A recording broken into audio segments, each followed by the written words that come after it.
Welcome to day 21 of confinement. I am Peter Paul Kidd, your host. Today is all about swords. You've all seen my swords behind me in my videos. You know I have a sword wall. Now is the time I'm going to introduce you to some of them.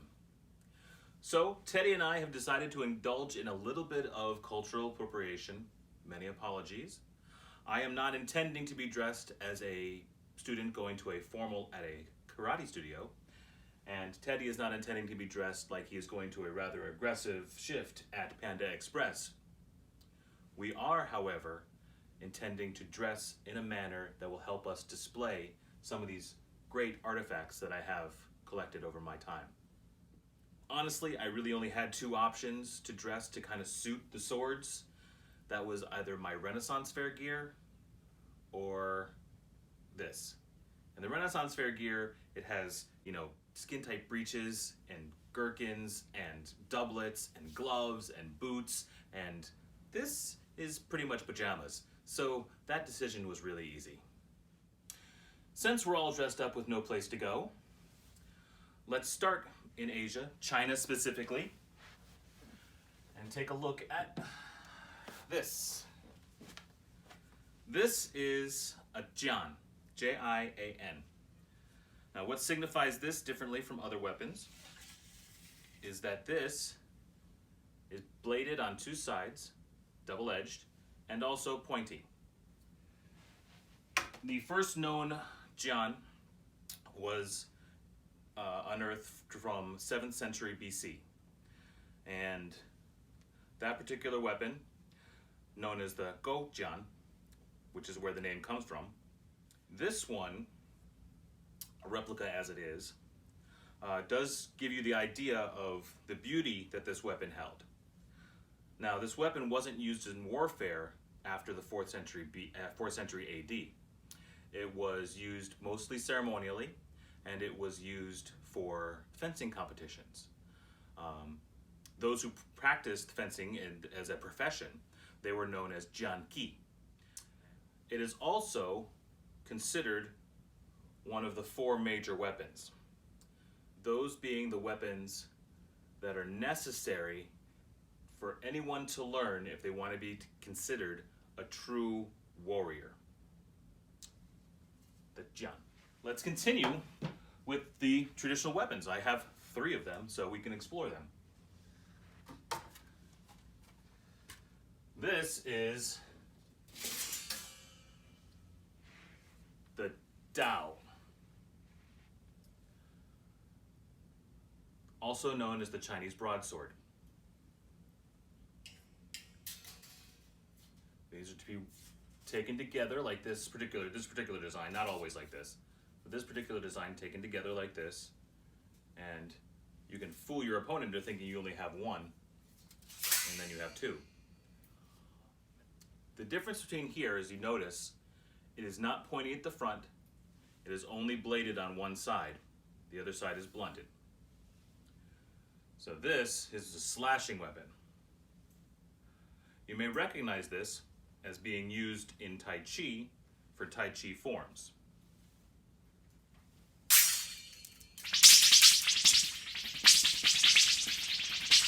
No, they weren't that flimsy in the original form. They were hard steel. They did have a little bit of give to them, so they would wobble a little, but not for the purposes of warfare. That is the Dao. The third weapon that I have is the Guem, and that's just the bow staff, which is, whoops, not really a sword. Shouldn't be doing this in the house. This is really too big for that. The fourth weapon of the Great Four from Chinese tradition is the qian, which is the spear. But it's not a spear like what we in the West think of as a spear, a pole with a point at the end of it. No, this is more of a staff with a sword at the end of it. And I don't actually have a full one, but I have something that has some similarity to it. Now this is kind of a staff hidden blade. So you have a long pole with a sword at the end. If this was this long, this would be a kiang. So instead of being a only poking weapon, which spears are, this was also capable of being a slashing weapon. You may have seen these in your wushu movies from time to time. So that is the kiang. Let's move from the Far East to the Middle East.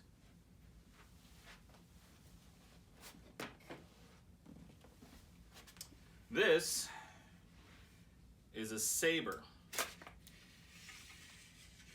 And much like the Dao, you'll see it is curved and it is only sharp on one edge. The other edge is blunted.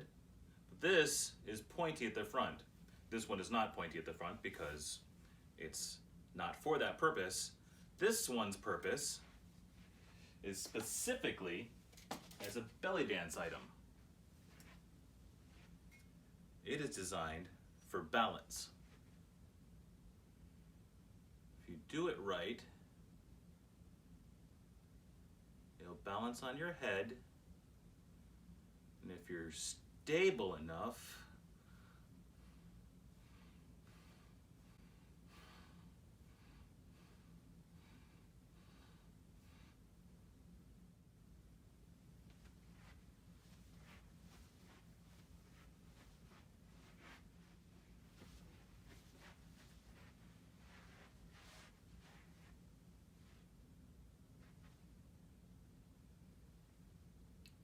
this is what happens when you spend 8 years dating a belly dancer.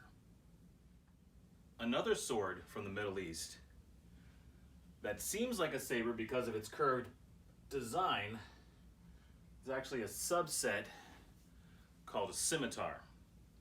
Now you'll notice the difference here being that this is a two-handed sword. Our first two-handed sword that we've covered so far. This one, a little bit different. This is bladed on this side, it's bladed on this area right here, and it is pointy. This one is also one of the few of my collection that is combat ready. This is a real sword. This will do what it is designed to do. This is sharp as a knife. Now, what is the purpose of the scimitar? The scimitar is a cleaving weapon. It is designed to rend body parts from their owners. The extra weight of this large blade, the blade is made large on purpose so that it adds additional weight to the strike through. It's harder to get up, but the bringing it down has extra weight, your muscle plus the weight of the sword, wham. That's why this is often used as a beheading instrument for formal executions. Definitely one of my favorites. Let's move across the globe, straight to Europe. Here we have one of the first swords that I ever got. This is an arming sword. I'm going to get another one as well. This is a Spanish rapier. Now, I got these swords when I was on a school trip to Disney World. There was a store that used to be at the Disney Village, or Disney Marketplace. Now it's called Disney Springs, I guess. And they had armor replicas, they had glass blowing was in there, they had a number of other fine decorative pieces. And they had swords, Toledo swords. And I saw these when I was there, and I had a little bit more money than I probably should have had at that age. And I bought them, and I brought them home. And wasn't my mother pleased? And that's where my sword collection began. If you look at these, you'll see that they do have some chips and chunks taken out of them. I've not had them refolded because I don't want to mess with them. But I did use them. They're not combat ready, but I did use them in a stage combat class in college. I could have used a wood sword or something else, but I thought this would add a nice little bit of realism to our scene that we were doing. But let's talk about these swords individually. This is called an arming sword. Now, an arming sword, pretty standard, pretty easygoing. This is the kind of sword that you'd use with a shield and be able to fight in combat. You could use it without a shield too, but it is relatively easily wieldable. Good for pointing, poking, and slashing. You see these in a lot of, medieval and Renaissance movies. Now, the next step in the evolution of the sword was the rapier. Now, it's funny because the term rapier, it's French, but it doesn't exist in the French language historically. In ancient French, no word rapier. But the theory is that the word came from the Spanish. The word in Spanish is rapera, R-O-P-E-R-A, opera, and that word means fancy dress. And the context of that is that we think that the French were making fun of this ornately designed weapon that was designed to protect your hands from getting hit, and being all fancy and pretty and beautiful, and so when they would see somebody with one of these weapons, they would call them the épée rapier. And épée meaning sword, rapier meaning fancy dress. So basically, fancy dress, and making fun of the less than manly man nature of these weapons. And the other thought is that it might have come from the German. The German, there is a word, Rapieren, and that R-A-P-P-E-R-I-N, and that word means to rasp. And if you listen,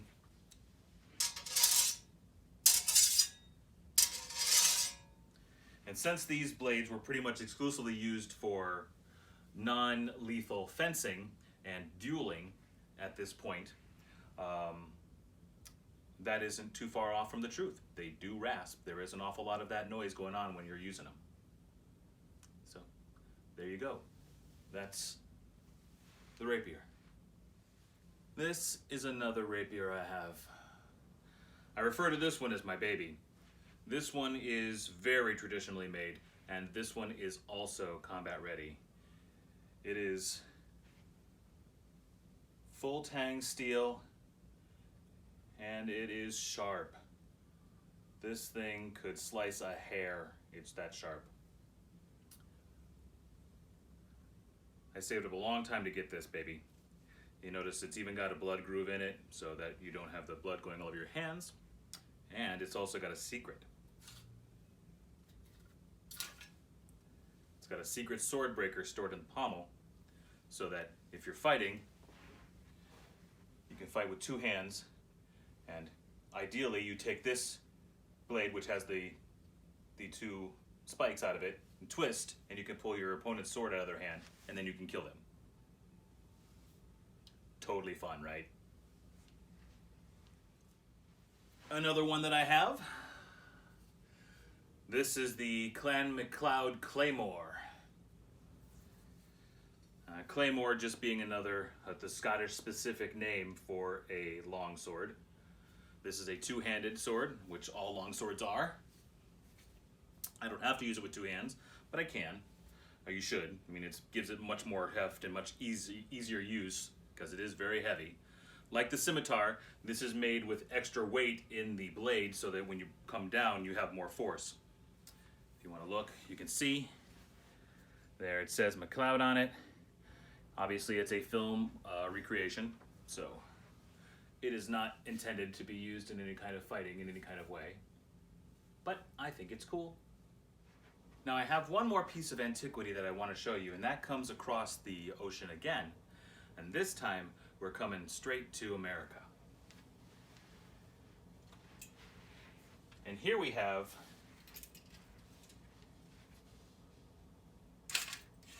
a cavalry sword.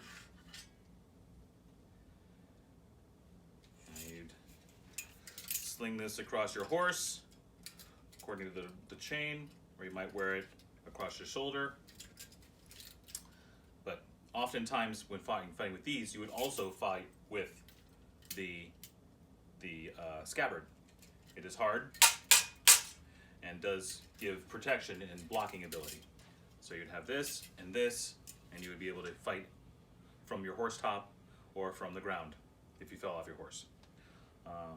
These are very ornate. They're very designed to be specifically ornate. These are called back swords or cavalry swords. Cavalry swords can take in a lot of meaning, but back sword is more specific to what they actually are. They are blunt on one side, sharp on the other. They are intended for one type of slashing and one type of poking only. That's them. Military use. I have one other military sword that I had. This is another piece of inheritance from my grandfather. This is his World War II bayonet. And you can see where it would attach to the edge of the rifle.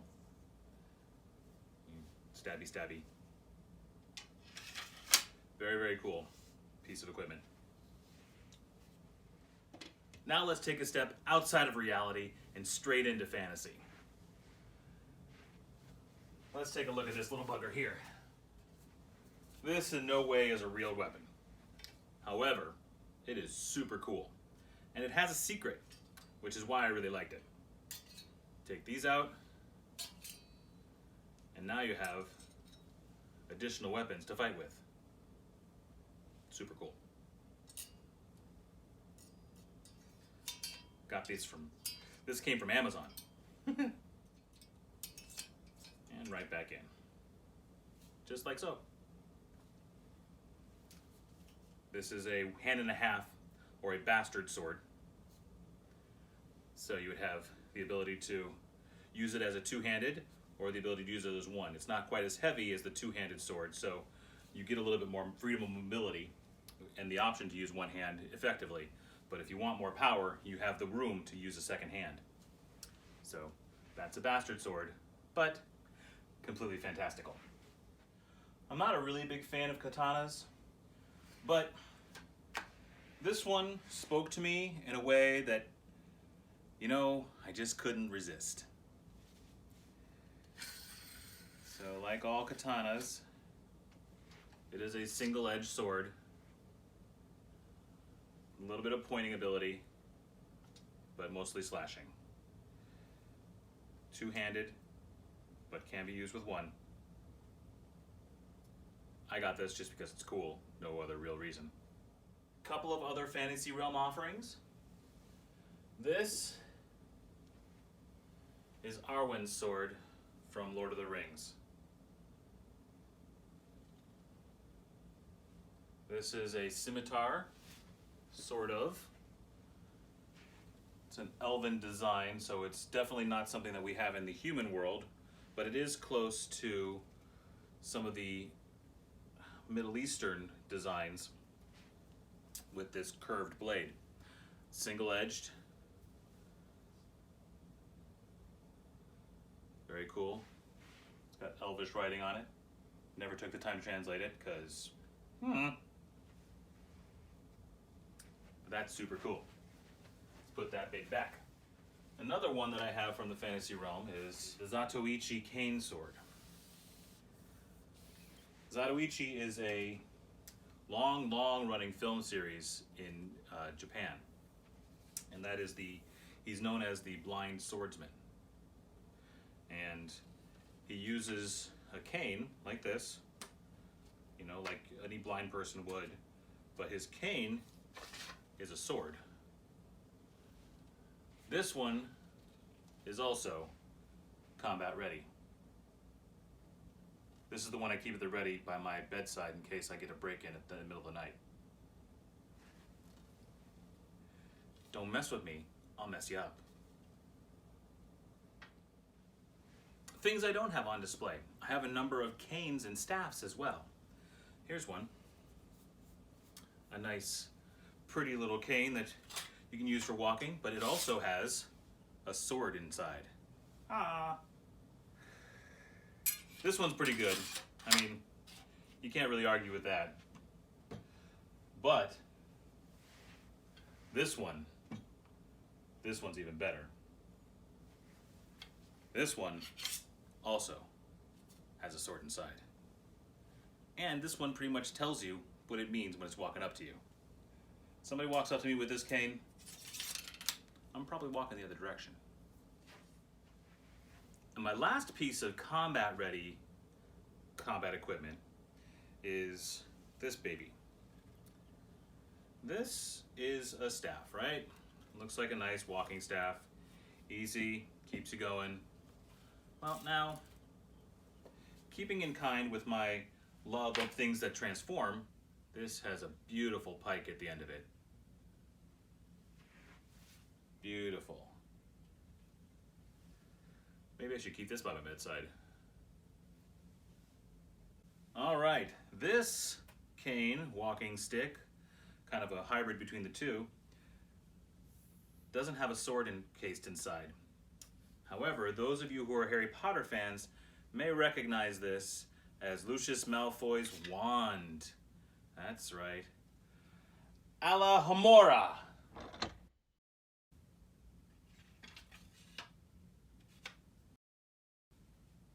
And no sword collector's collection could be complete without having lightsabers. Seriously. So that's all the information that I have to impart to you about my swords. Not really. I could actually go on for another 1, 2, 6 hours. But I feel like that would be too taxing for you. Right? I mean, if you don't think so, you can just go ahead and put in the comments that you'd like to see a supplemental episode. I'd be happy to make it. But in the meantime, just in case somebody wants to get off, I feel like we should stop here. And I will say to like, share, and subscribe. If you're on Facebook, to hit the share button for me. It's right there. Just that button right there. Just that one right there. It says share right next to it. Just come on. You want to hit it. Hit it. Hit it. You want to. Push the button. Push it. Push it. Push it. Push it. Push it. Okay. And if you haven't subscribed, go on over to YouTube. The Peter Paul Kid is my channel, and hit subscribe to it. That would be great. I'd love the numbers. So I will leave you here. Day 21 of confinement, all finished. We'll see you tomorrow. Goodbye. Good night. Good luck. Auf Wiedersehen. Goodbye. Goodbye. Goodbye. Goodbye.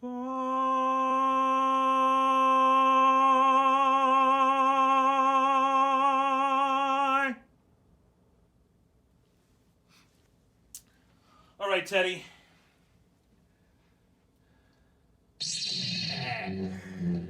May this be our final battle.